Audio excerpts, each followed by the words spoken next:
Você sabe que tem muita gente naquela fissura, fazendo muita pressão. Olha, o pessoal tem que ir para o culto, tem que participar da adoração. Deus nem quer a sua adoração. Essa é a nossa mensagem aqui. Não se esqueça, inscreva-se no canal, sintonize sempre BNU, aperte o sininho e multiplique esse conteúdo para abençoar a vida de tanta gente que precisa ouvir a palavra de Deus. É hora de aprender com a palavra divina, hora de ver aquilo que Deus nos traz para a orientação da nossa vida. E hoje a nossa reflexão, nossa mensagem vai ser muito desafiante e tem a ver com quem disse que Deus quer a sua adoração. É muito curioso, em vários ambientes religiosos de todo tipo, parece que a gente meio que inverte aquilo que faz sentido na realidade. É como se Deus estivesse numa condição assim de necessitado, de precisando, talvez estivesse um pouco até chateado, porque ele precisa tanto do nosso afago, ele necessita tanto do nosso desdobramento pessoal na direção dele, do ponto de vista litúrgico, cultico, e que se a gente não fizer, Deus vai ficar desolado. Será que é isso mesmo? Afinal de contas, a Bíblia trata desse assunto. Olha, a verdade para ser guardada na cabeça e no coração é que Deus nem quer a sua adoração. Então vamos ver o que diz o texto de Malaquias, capítulo 1, para ver o que nós encontramos lá. Diz o seguinte a Bíblia: o filho honra seu pai e o servo o seu senhor. Se eu sou pai, onde está a honra que me é devida? Se eu sou senhor, onde está o temor que me devem? Pergunta o Senhor dos exércitos a vocês, sacerdotes. São vocês que desprezam o meu nome. Mas vocês perguntam, de que maneira temos desprezado o teu nome, trazendo comida impura ao meu altar? E mesmo assim ainda perguntam, de que maneira te desonramos ao dizerem que a mesa do Senhor é desprezível? Na hora de trazerem animais cegos para sacrificar, vocês não veem mal algum. Na hora de trazerem animais aleijados e doentes como oferta, também não veem mal algum. Tentem oferecê-los de presente ao governador. Será que ele se agradará de vocês? Será que os atenderá? Pergunta o Senhor dos Exércitos. E agora, sacerdotes, tentem apaziguar Deus para que tenha compaixão de nós. Será que com esse tipo de oferta ele os atenderá? Pergunta o Senhor dos Exércitos. Ah, se um de vocês fechasse as portas do templo, assim ao menos não acenderia o fogo do meu altar inutilmente. Não tenho prazer em vocês, diz o Senhor dos Exércitos, e não aceitarei as suas ofertas, pois do Oriente ao Ocidente grande é o meu nome entre as nações.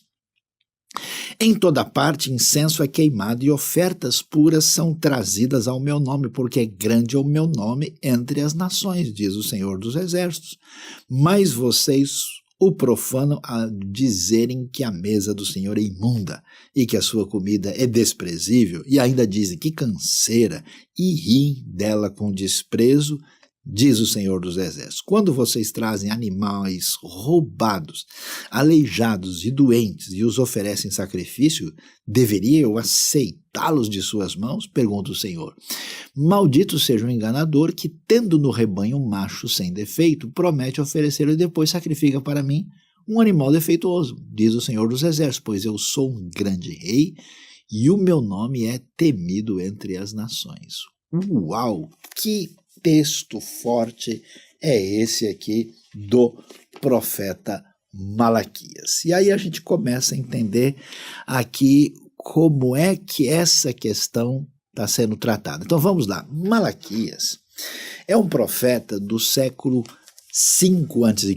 É o último livro do Antigo Testamento. é o último dos profetas menores, e assim, se a gente puder falar no fechamento do Antigo Testamento, nós estamos aqui na época da redação dos livros de Crônicas e do livro de Malaquias, um pouco depois de Esdras, Neemias e Ester, um pouco depois de Ageu e Zacarias, assim, no fechamento do Antigo Testamento. Essa é uma época de domínio persa. Os persas venceram, aí os babilônios e deram maior liberdade para os judeus, e eles então voltam para Jerusalém, voltam para aí a terra de Judá e vão ali reconstruir o templo, vão reconstruir a cidade, os muros da cidade. Um pouquinho antes, aí próximo, muito próximo da época de Malaquias, é quando Neemias faz todo aquele trabalho especial de reconstrução dos muros de Jerusalém. E nesse momento, o que acontece? O pessoal de Judá não tem mais aquele desafio de nós vamos praticar idolatria, porque eles já viram que esse negócio não deu certo. Eles não recebem o mesmo tipo de repreensão e orientação dos profetas de antes do exílio. Não, agora o que está pegando é que esse pessoal está tendo uma atitude muito relaxada, ou seja, eles estão fazendo as coisas de Deus, como a gente pode dizer, meio que de qualquer jeito. Então, é claro, para a gente mostrar de maneira concreta a nossa relação de reconhecimento de quem Deus é, a gratidão por aquilo que Ele tem feito na história, como é que Ele abençoa a nossa vida num nível individual, familiar, como comunidade da fé, como povo de Deus. Então, claro que isso era celebrado de modo especial no templo de Jerusalém, ainda que fosse um templo aí muito menos extraordinário do que ele tinha sido na época anterior. Mas como a gente viu, o texto vai mostrar para a gente que esse pessoal tinha perdido toda noção de gratidão e estava fazendo as coisas para Deus meio que de qualquer jeito. Não sei se você prestou bastante atenção na leitura do texto, mas você viu lá que, primeiro, a gente observa que o texto começa a dizer que eles não estavam nem reconhecendo a Deus como o Senhor, ou como aquele que é Pai, onde é que estava a sua gratidão. E esse problema envolvia já quem administrava o culto, a liturgia, que era o caso, por exemplo, dos sacerdotes. E o pessoal estava naquela atitude assim de oferecer para Deus algo tão terrível, tipo de prometer uma coisa e entregar outra, ou trazer animal roubado. Olha que loucura, trazer animal cego, machucado, ou seja, trazendo o pior possível, como se já que Deus precisa tanto de alguma coisa, como muita gente imagina, bom, já que Deus quer que eu vá para a igreja, então eu vou. Já que precisa dar algum dinheiro, então deixa eu dar alguma coisa. Já que eu preciso dar alguma coisa para ajudar os necessitados, esse aqui eu vou jogar fora, então eu dou lá. E era mais ou menos essa realidade. E que o texto diz, a coisa chega num ponto tão absurda que você vai um pouquinho para frente em Malaquias, e Deus vai dizer que esse pessoal oferecia até animais sujos de excremento. Entende? A coisa tão assim mal feita, de qualquer jeito, e Deus diz, olha, você está me dando esse negócio, eu vou esfregar na cara de vocês. Tal era a atitude de relaxo, de desprezo e de total religiosidade, de mero formalismo sem sentido nenhum. Então vale a pena, a gente vai dar uma olhada e vou retomar alguns pontos desse texto que chamam a nossa atenção e vale a pena serem observados aqui. O que Deus vai dizer? Escuta, vocês já experimentaram tentar fazer isso com outro tipo de pessoa na experiência de vocês? Vocês, sacerdotes, estão desprezando o meu nome e ainda tem a coragem de perguntar como é que a gente está fazendo isso. Vocês ridicularizam a mesa do Senhor. né, que já que esses sacrifícios animais eram oferecidos, isso também servia parcialmente de refeição, e vocês trazem comida impura, imunda, né, a coisa assim feita de uma maneira. E aí Deus chega e diz: escuta, tentem oferecer isso ao governador de vocês. Será que eles aceitariam um absurdo desse? Será que ele receberia? Então, o que a gente observa aqui? Quando a nossa relação com Deus é desgastada, quando a gente perde a conexão que a gente deveria ter, quando Deus de fato não traz nenhum apelo ao nosso coração e você tem uma religiosidade marcada por meramente seguir uma tradição, cumprir uma responsabilidade ou fazer uma coisa até por uma espécie de medo, vai que se eu não fizer complica a minha vida, a gente tem um culto desfigurado, uma realidade que não faz sentido. Por isso a gente vai perceber que o texto chama atenção para a gente dos chamados pecados na adoração, pecados no culto oferecido a Deus. O que envolve aqui? Vale a pena ressaltar: ingratidão, descaso, sacrifícios, ofertas, doações inaceitáveis e um tradicionalismo vazio. Olha, é impressionante. A gente que durante muito tempo tem aí trabalhado, tentando ajudar a gente, é impressionante como tem gente que chega para a gente assim, muitas vezes querendo jogar fora alguma coisa e talvez vai dar mais trabalho, quem sabe dá até multa, né, se a pessoa for. Então, dá para a igreja. O sujeito tem um alimento em casa que não serve mais para nada, que ninguém quer aquele negócio, então vamos dar aí para a igreja, para a missão, né, porque isso aí, certamente, para eles tudo bem. Ou seja, o que muita gente oferece para Deus, nem o diabo aceitaria de tão ruim que é. Então o texto bíblico começa a mostrar essa situação e começa a dizer: escuta, por que é que a ingratidão, o descaso, o tradicionalismo vazio e essa atitude de trazer o que é inaceitável, né?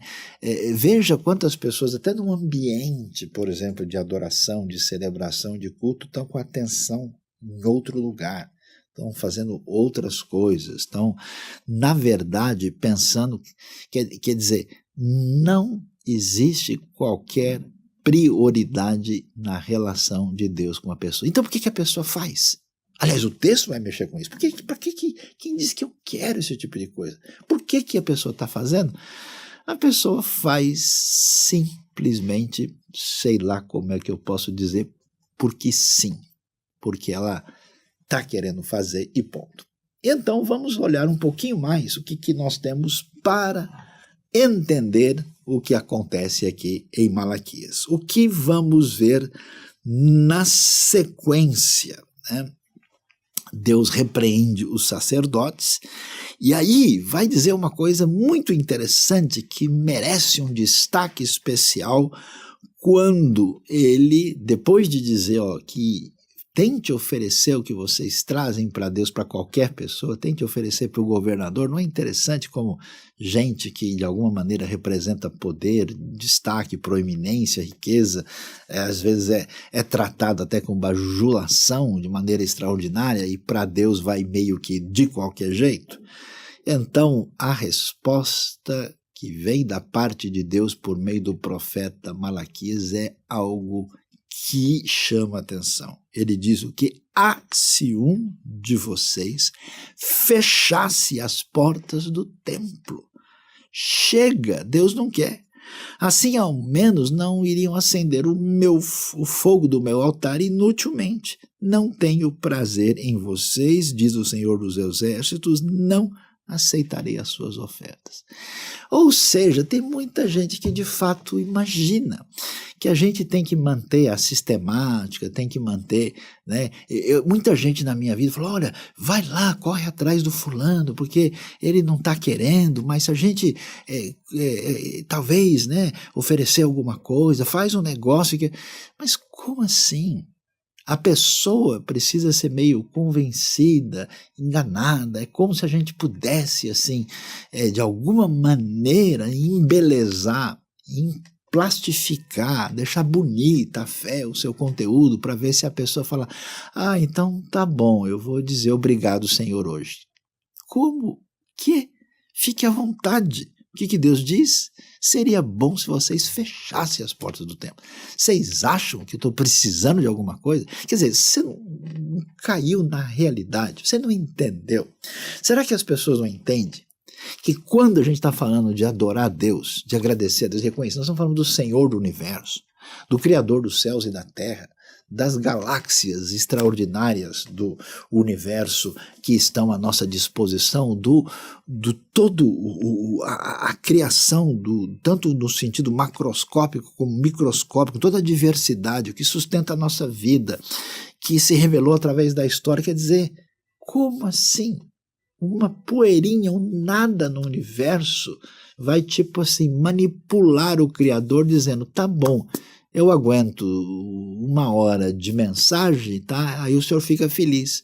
É loucura total. Então Deus diz, chega, feche a porta do templo e vão cuidar da vida de vocês.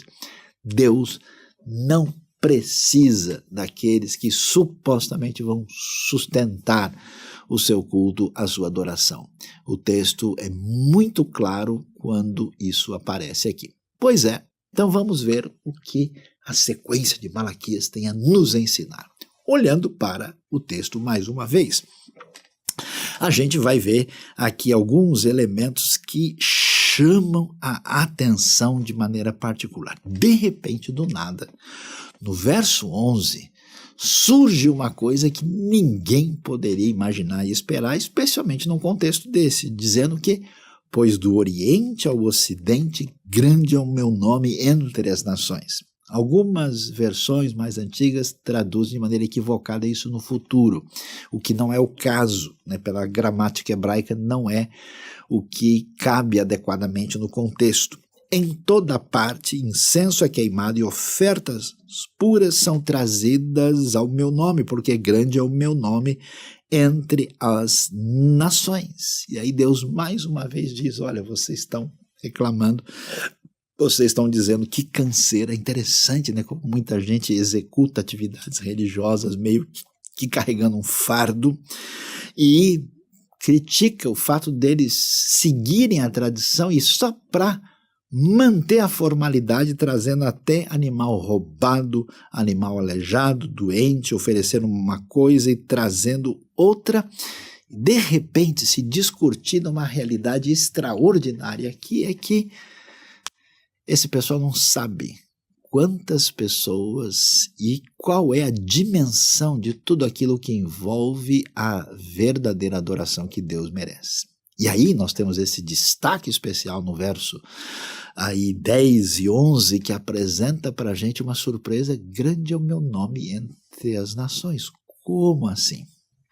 Os estudiosos da Bíblia até debatem esse texto. Alguns dizem, olha, provavelmente ele está falando de grupos de judeus que existiam em outros lugares, né? Depois dessa diáspora, ficaram grupos lá na região da Mesopotâmia, tinha outros espalhados em outras regiões, no Egito, e esse pessoal também estava cultuando a Deus, dizendo, olha, não é só a turma que está ali no templo em Jerusalém, os sacerdotes que são o monopólio da adoração. Deus tem gente em outras partes. Mas é interessante que pode muito bem ser, já que os judeus tinham vivido um bom tempo lá na Babilônia, os judeus tinham passado um bom contato com os persas, que nesse momento já outras pessoas de outros povos tinham começado a conhecer o Deus único. Interessante que quando a gente lê, por exemplo, Isaías 56, verso 7, que é um versículo tão importante que vai inclusive aparecer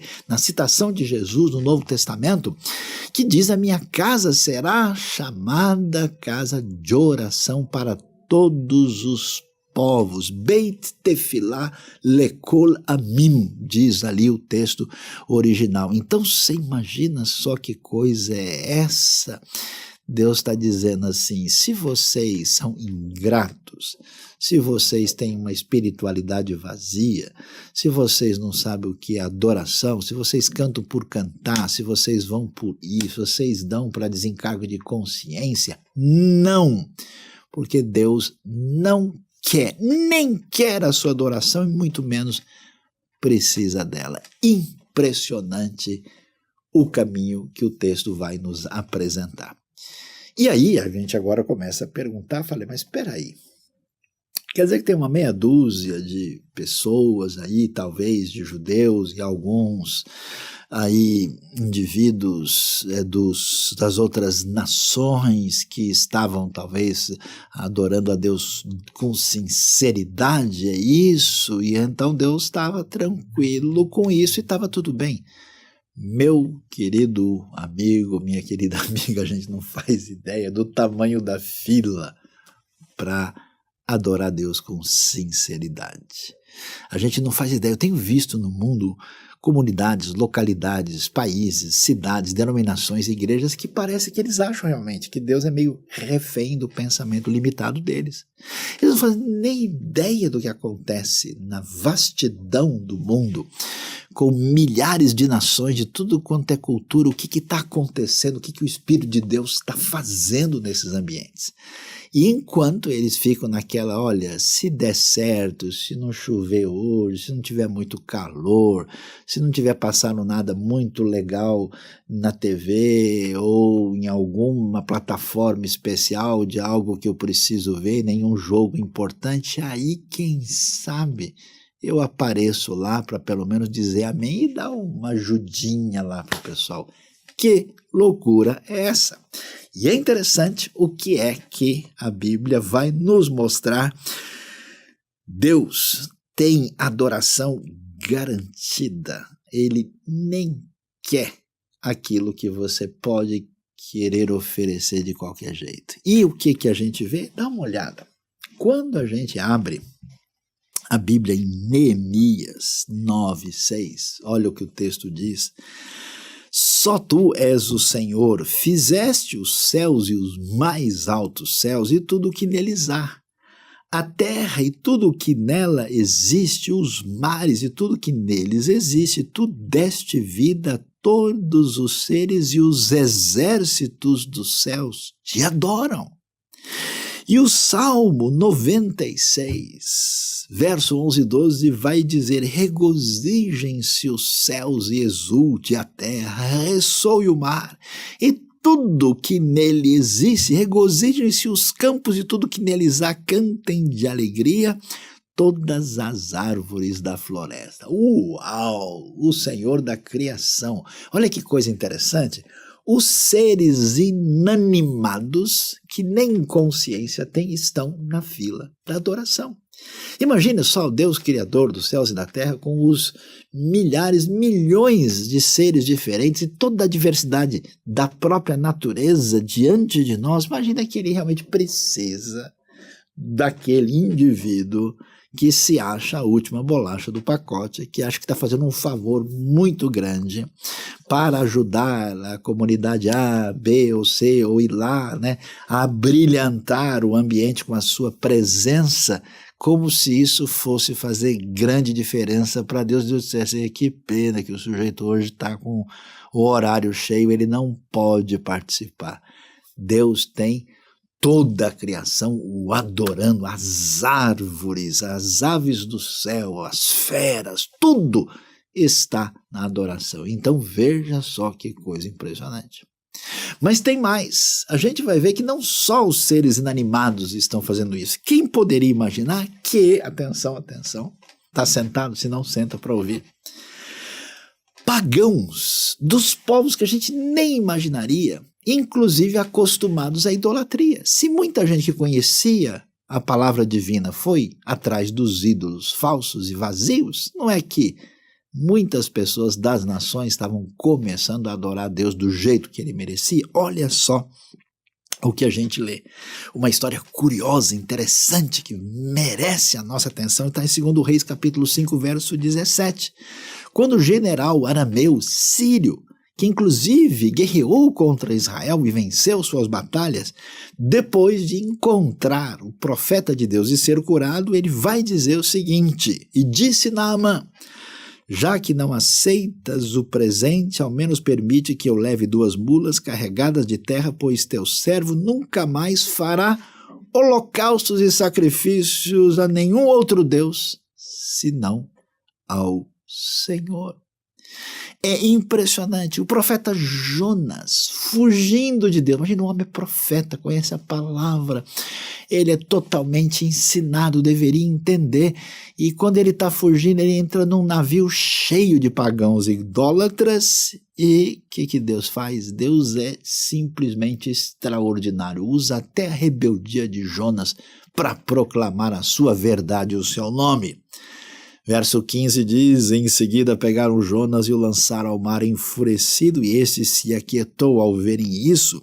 Os homens adoraram o Senhor com temor, oferecendo-lhe sacrifício e fazendo-lhe votos. Muito provavelmente significa que eles passaram a fazer isso a partir desse momento, entenderam quem era o Senhor. E para continuar, impressionante, capítulo 3 vai nos mostrar que quando Jonas prega na cidade mais cruel e perversa do mundo, os ninivitas, capítulo 3, verso 5, creram em Deus, proclamaram um jejum e todos eles, do maior ao menor, vestiram-se de pano de saco.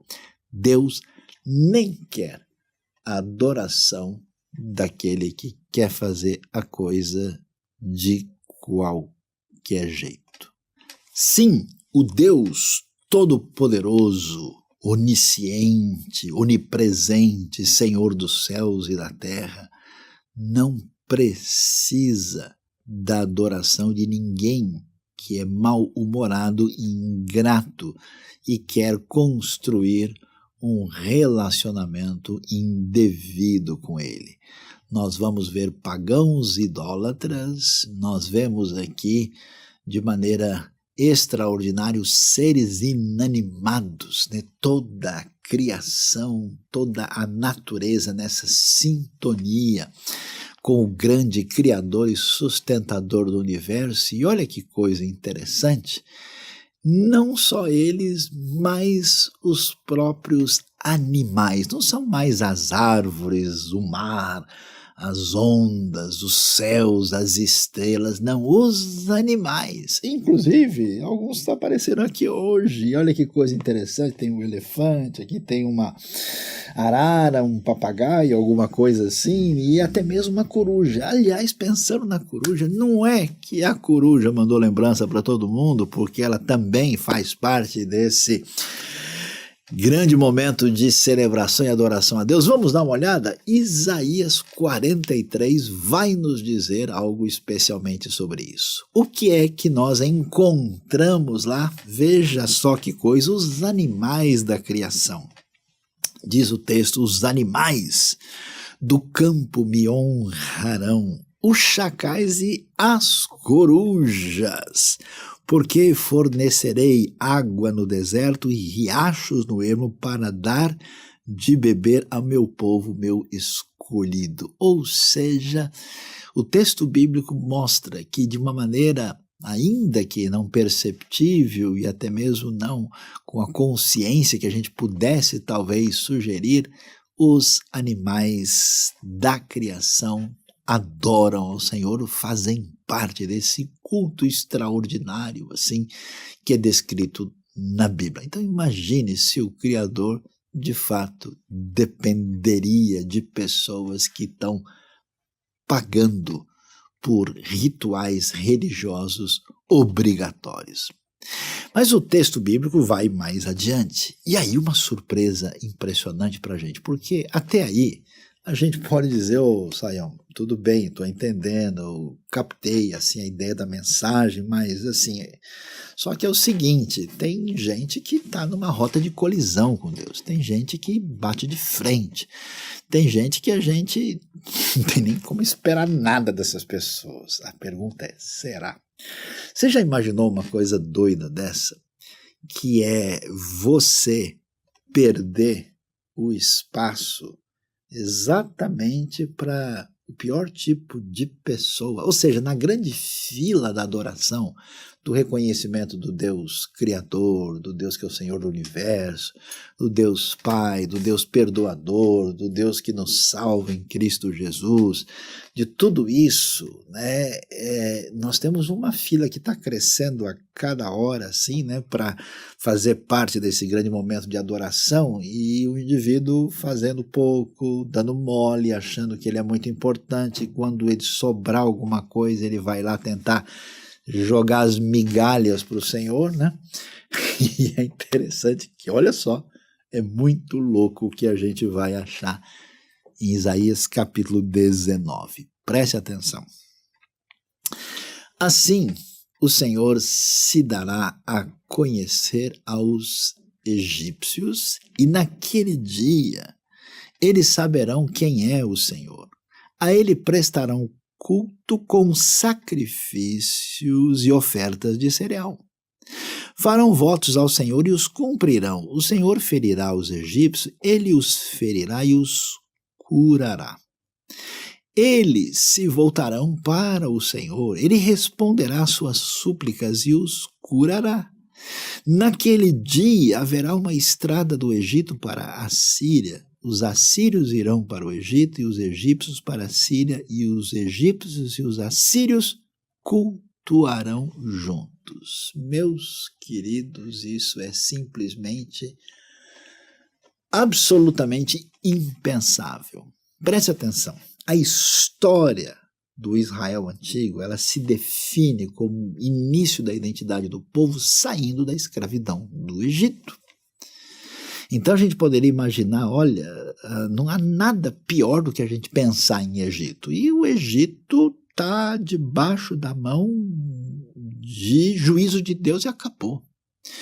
E se a gente pensar o que aconteceu não faz tanto tempo assim, em relação à época, você tem a Assíria.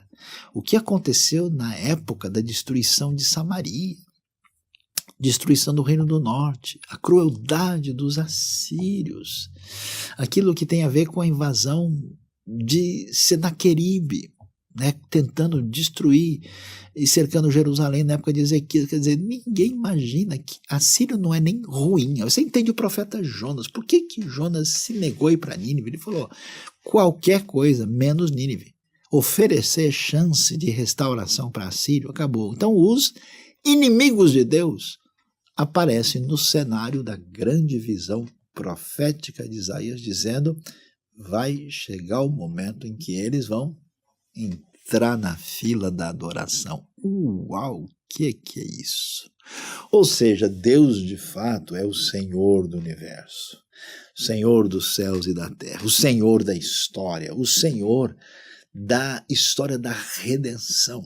E a gente não imagina uma coisa dessas, de que Deus, no eixo da história, veria, né? Eu imagino quem ouviu isso pela primeira vez na época de Isaías, não poderia entender o que está acontecendo. E é curioso, porque isso está Isaías meio que mais para o começo do livro, capítulo 19, né? Não lá depois, quando vai falar de consolo, depois do capítulo 40, não, ali mesmo, e dizendo do poder de Deus atingindo os povos e as nações, inclusive aqueles que se colocaram como inimigos de Deus. Uma das cenas que me impressionou muito na minha vida foi quando eu visitei o Coliseu em Roma. Visitando o Coliseu em Roma, eu achei interessante, porque naquele lugar foi um ambiente de muita humilhação de cristãos condenados, né? Os relatos das atrocidades do Império Romano envolvia morte diante de gladiadores, de animais, uma série de situações assim, quando o Império Romano, né, que desde o começo, né, com Pilatos ali sendo o grande responsável direto pela condenação de Jesus, a pena romana da crucificação e a morte de Jesus, e depois do cristianismo primitivo, que era perseguido, né? E aí a gente vai ver, quando você olha o Coliseu, né? Cadê o Império Romano, cadê toda aquela grandiosidade, cadê toda aquela civilização antiga, se foi hoje, onde, né, os cruéis perpetradores de tudo aquilo ali assistir. Hoje você vê uma cruz para ver o que aconteceu na história quando aquelas pessoas de total hostilidade diante da fé se renderam àquilo que tem a ver com o Senhor do universo, da história e da redenção. Então é impressionante a gente observar essa realidade que a gente descobre nas Escrituras Sagradas. E o que a gente tem? Mais do que isso. A gente acha que são só os seres inanimados, se a gente acha que são somente os animais, se a gente acha que está envolvido aqui as nações inimigas, se a gente, olhando para toda a realidade, os pagãos idólatras, olha a direção que o texto bíblico vai levar quando a gente abre no Salmo de número 22. O que o texto diz lá? Todos os confins da terra se lembrarão e se voltarão para o Senhor. Todas as famílias das nações se prostrarão diante dele. Pois do Senhor é o reino. Ele governa as nações. Todos os ricos da terra se banquetearão e o adorarão.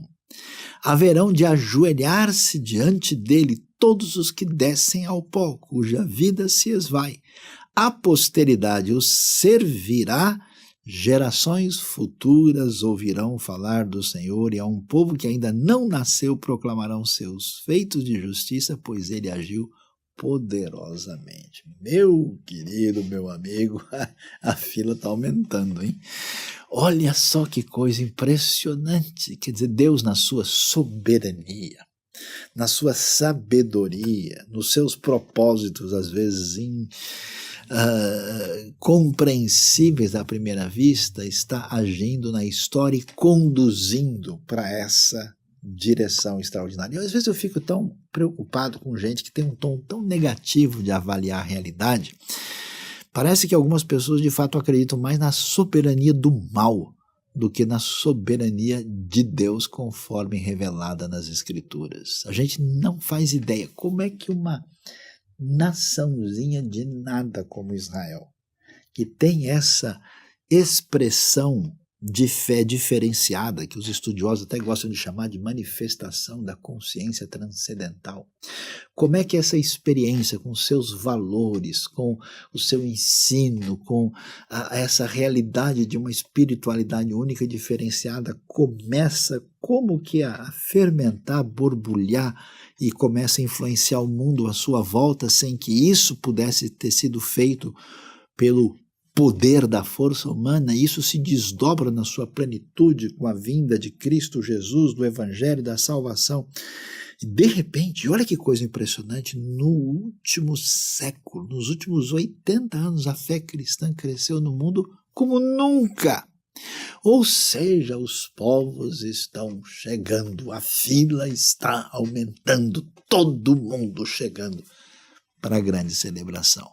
E algumas pessoas, talvez, vão ficar de bicão, achando que Deus precisa da sua adoração. Deus nem quer adoração feita de qualquer jeito. Deus diz com clareza em Malaquias o seguinte, olha, era melhor fechar as portas do templo. E aí a gente precisa pensar na caminhada da nossa vida.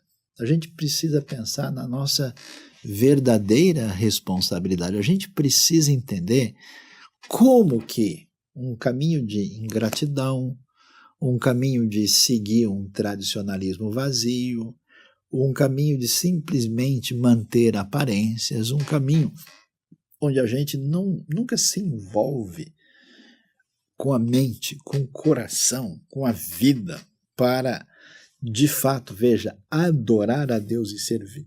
Aliás, no hebraico, no grego, aí você tem a mesma palavra que significa tanto adorar como servir, porque não é possível cultuar só numa cerimônia, num ritual. Na verdade, a cerimônia é uma comemoração da entrega da vida, que a gente faz em comunidade, todo mundo junto, para agradecer a Deus como uma espécie de festa comunitária que celebra o grande Senhor. Então a gente precisa pensar nisso. E pensando sobre a nossa vida, o que a gente deve dizer a respeito desse assunto? Deus nem quer que ninguém faça nada forçado. Eu fico, às vezes, pensativo e preocupado com tantas pessoas em ambientes religiosos que tentam, vamos dizer, criar situações do tipo, como é que a gente faz para convencer as pessoas a contribuírem mais? Como é que a gente faz para as pessoas participarem de mais religiões, ou mais encontros religiosos, de mais reuniões? E se eles pudessem fazer isso, quer dizer, a gente precisa mesmo de técnica de marketing, de mecanismos de tentar convencer a pessoa por um emocionalismo barato. Precisamos, de alguma maneira, forçar a resistência consciente da pessoa para manipular as emoções da pessoa para ela ser levada a um caminho religioso desejável. Fechem as portas do templo. Deus não está nem aí para a sua indiferença. Sabe por quê? Pois do Oriente ao Ocidente, grande é o meu nome entre as nações. Gadol Shemi Bagoim.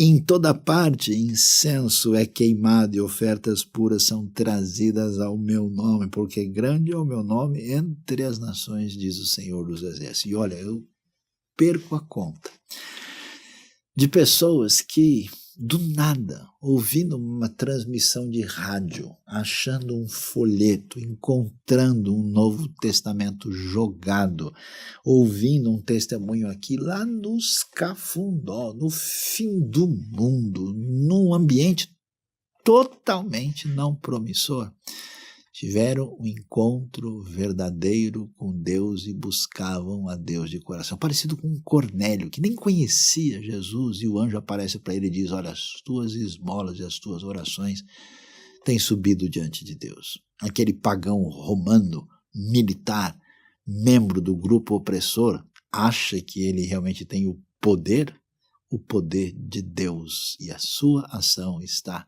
acima de tudo, e ele quer atingir a nossa vida. Então, para a gente hoje, o nosso convite para você, nessa mensagem, né, quando a gente vê essa diversidade, olha, a criação toda apareceu aqui hoje, né, dos povos, dos animais, das florestas, toda nosso ambiente aqui está lembrando dessa gloriosa diversidade que mostra tremenda criatividade, o poder do nosso Criador, e Senhor e Redentor. Então o convite para você é: adore de verdade. Como? Priorizando a sua comunidade, priorizando a igreja. Não dá para a gente, de fato, adorar e servir ao Senhor só na individualidade. Isso é muito limitado. Então, quando Deus fala dos que estavam servindo, fala que eles faziam isso dentro de um ambiente de real comunidade. Eles estavam oferecendo as suas ofertas, o seu incenso e glorificando a Deus. Então, você precisa priorizar a vida na igreja junto com os seus irmãos da fé. Se a gente quer dar o primeiro lugar para Deus, a coisa mais valiosa que existe é escutar o que Deus tem a dizer. Você sabe quando é que você despreza uma pessoa? Quando você não escuta nada que ela diz. A gente sabe um monte de conflito, né? De todos os tipos. A pessoa fala um negócio, você simplesmente, como se diz, entra por aqui e sai por ali.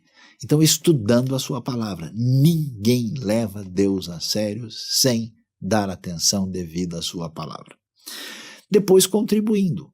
Quanta necessidade existe no reino de Deus? Quantas pessoas podem ser abençoadas com aquilo que eu tenho de dom, de capacidade, de recurso que eu posso oferecer ao próximo?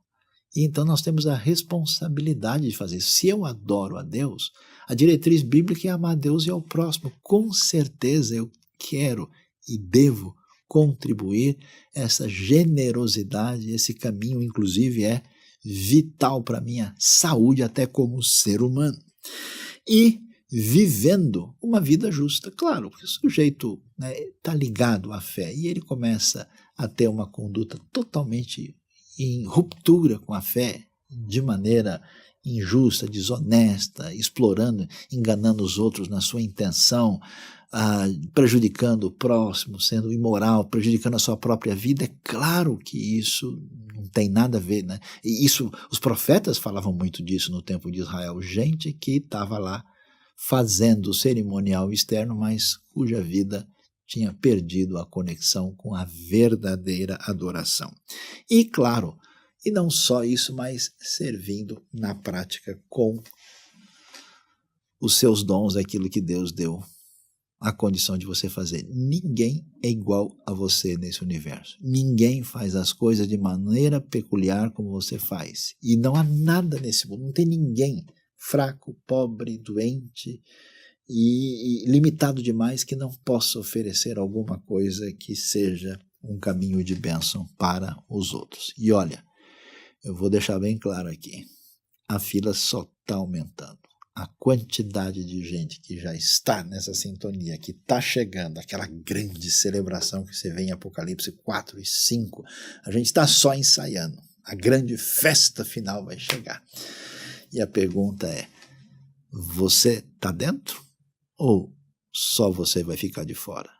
Quando muita gente acha que está fazendo muito para Deus, porque de vez em quando ele vai ouvir uma mensagem, canta uma música uma vez por semana, e acha que está cumprindo as obrigações religiosas, imagine só quando esse indivíduo meio desconectado da realidade chegar na fila e ver aquele mundaréu de realidade humana da criação.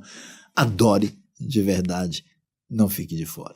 Deus abençoe a sua vida, Deus abençoe o seu coração.